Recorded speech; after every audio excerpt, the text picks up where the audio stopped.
Peggy 18.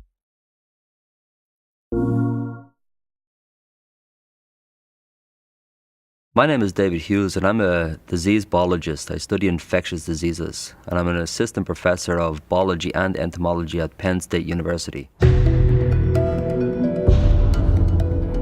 So the premise of the game is that we have a disease jumping from one organism to another. If we take a step back and look at all the diseases that we humans have, we find that 60% of those diseases have indeed jumped from animals. We're constantly moving across this border between the human world and the animal world. And as we do so, we invite parasites to jump that border. AIDS is the classic example. It jumped from being in a chimpanzee, where it doesn't seem to be particularly virulent or dangerous, into humans. Consequently, 75 million people have become infected by HIV, 35 million people have died. And there are many more examples besides that. The classical example is the 1918 bird flu.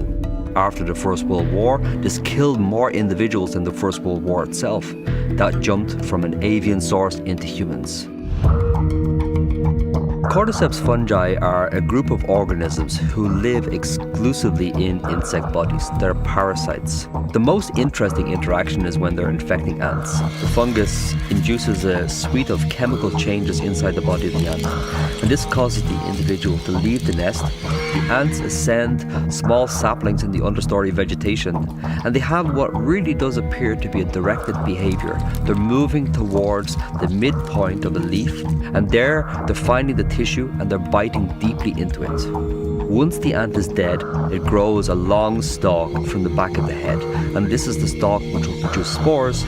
And by dying above the ant colony, what is essentially happening is that the fungus has invented a sniper's alley of infection, where spores are being hurled down on top of them, and this is how the infection reoccurs in the society. So the essential question is, could this Cordyceps fungi be a problem for humans?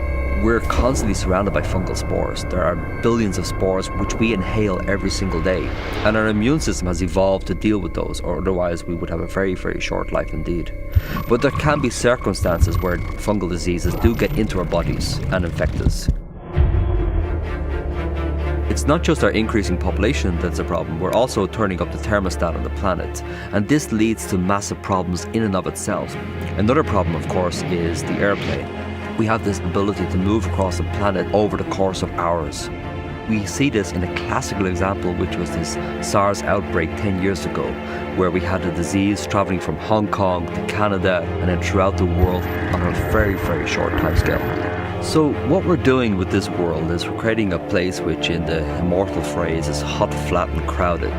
And these unholy trinity are working together to lead to ever-increasing diseases. And that's a problem for us. So in the game we see the human population being eradicated by a parasitic organism. Could that happen? In our sanitized, urbanized world, we probably think that it's unlikely. But if we look at the world through a historical lens, we don't have to go far until we see these massive population crashes. In certain parts of Europe during the bubonic plague, which started around about 1348 and then lasted for about 600 years, we see massive population crashes, as many as half of the people dying. So it really doesn't take much imagination to think a really heavily populated city such as Mexico or New York City of some infectious organism getting in there. And if it doesn't reduce our population considerably, it will at least create massive panic.